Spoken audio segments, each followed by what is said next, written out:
आज वीडियो स्वागत और है। आज वीडियो हम लेकर आए, उसका टाइटल है बगा जतिन। और अगर बात करें इसकी डायरेक्शन की तो इसको डायरेक्ट किया है अरुण रॉय ने। और अगर इसकी प्रोडक्शन की बात करें तो इसमें देव हैं, गुरपड़ा अधिकारी हैं और भाई स्टार कास्ट में देव हैं, साथ में सीरजा दत्ता हैं, सुदीप्ता चक्रवर्ती हैं। तो चलिए देख लेते हैं इसका टीजर, लेकिन उससे पहले इस वीडियो के चैनल का लिंक आपको मेरे वीडियो के डिस्क्रिप्शन मिल जाएगा। सब्सक्राइब करिए, लाइक करिए, शेयर को फॉलो करेंगे चैनल को। उसके अलग में लोग चैनल का इंस्टाग्राम का लिंक भी हमारी वीडियो के डिस्क्रिप्शन मिल जाएगा। सब्सक्राइब करिए, लाइक करिए, शेयर को फॉलो करें। चलिए देख लेते हैं ये video.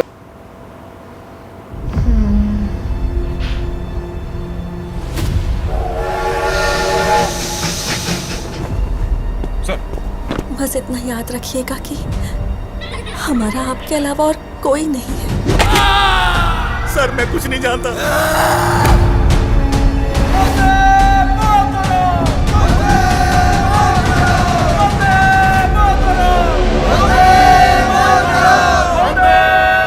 Which is your true identity?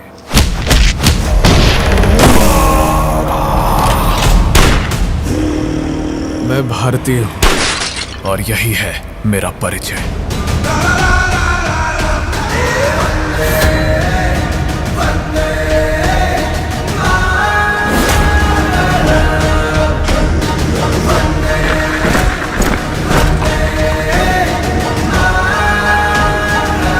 जैसे नाम क्या है तुम्हारा? खुदीराम बोस हूँ।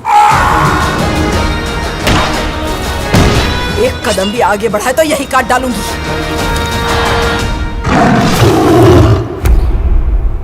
लौट कर तो मैं जरूर आऊंगा,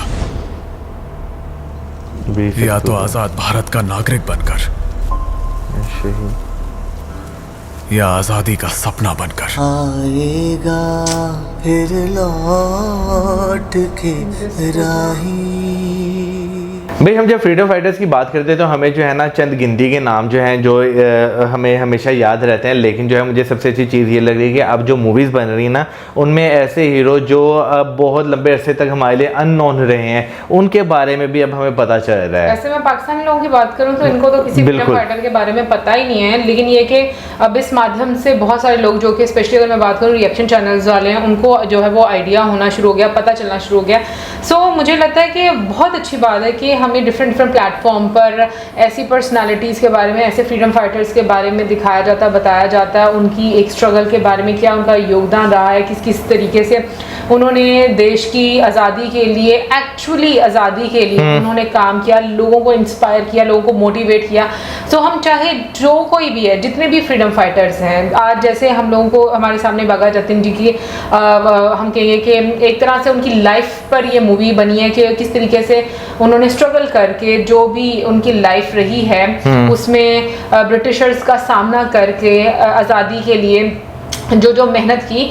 तो मुझे लगता है कि ना कहीं पर ये जो नई जनरेशन है ना ये उसको जगाती है कि भाई जो आपकी कंट्री है, जो आपका मुल्क है, वो इतनी आसानियों से नहीं मिला।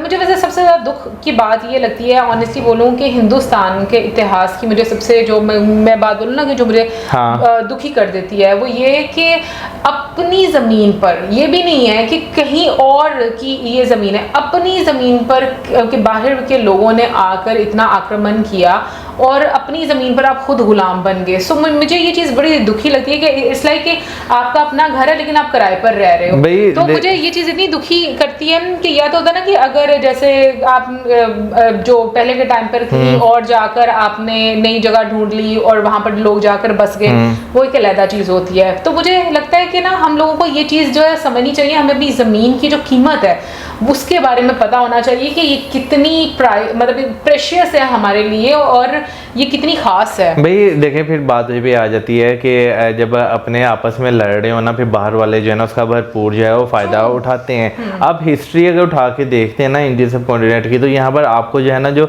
अपनी आपसी रंजिशें थी जो तख्त हासिल करने के लिए, उसने जो है बहुत ज़्यादा जो है वो काम ख़राब किया। बेशक वो आप जो है तुर्क्स की बात करें या मंगोल्स की बात करें या अफगान रूलर्स की बात करें या ब्रिटिशर्स की बात करें, उन्होंने जो है ना उन्हीं चीज़ों का फ़ायदा उठाया। आप हिस्ट्री पे कोई भी मूवी बनती है या कोई भी किताब बनती है जो प्रिंट होकर आती है, तो अगर आप उसमें देखते तो ये चीज़ आपको क्लियर कट जो है वो नज़र आती है कि आपसी रंजिशों की वजह से जो है वो अपने ही लोगों ने उन्हें फ़ायदे दिए। बिल्कुल। अभी मैं मूवी के कुछ फ्रेम की बात करूंगी जो कि मुझे काफ़ी ज़्यादा, मैं कहूँगी कि इमोशनल भी लगे।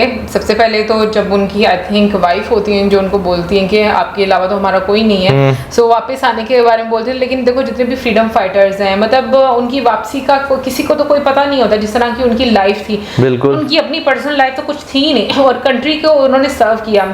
सो बीच में ब्रिटिशर्स के सामना करते हुए फिर कुछ ऐसे भी सीन्स दिखाए जहाँ पर ये दिखाया गया कि वो अपने घर से दूर हैं, मतलब 4-5 लोगों का मे बी ग्रुप है। जो गाड़ी वाला ट्रेन वाला एक सीन था ना, वहाँ से मुझे पता नहीं क्यों भगत सिंह जी वाला एक सीन जो है ना वो याद आया, क्योंकि उसमें भी हम देखते ना वो, हाँ बिल्कुल, अक्सर ऐसी हम लोग फ्रीडम फाइटर्स की जो मूवीज देखते हैं उसमें इस तरह के सीन्स जो हैं वो आपको देखने को मिलते हैं। और लास्ट वाला जो था ना डायलॉग, वो भी मुझे बड़ा जब अच्छा वो लगा। अब वापस आएंगे तो कहते कि आऊँगा या तो आज़ादी लेकर आऊँगा या आज़ादी की हवा बनकर आऊँगा। बिल्कुल। सो मैं कहती हूँ कि ये अगर सोचने पर आए तो बहुत डीप मीनिंग है इनके। बाकी मूवी देखेंगे तो आइडिया होगा कि मूवी की स्टोरी क्या है, किस साइड पर लेकर जाती है मूवी की स्टोरी हमें। और मुझे ऐसा लगता है कि ये स्टोरीज ऐसी होती हैं जिसमें आप बहुत इमोशनल कनेक्ट फील करते हो। बाकी पूजा जब दुर्गा पूजा आएगी अक्टूबर में, तब ये मूवी जो है वो रिलीज होगी। सो इंतजार है इस मूवी का। आप जरूर बताइएगा कमेंट सेक्शन में। और इसी के साथ हमारे like, subscribe, share, good bye.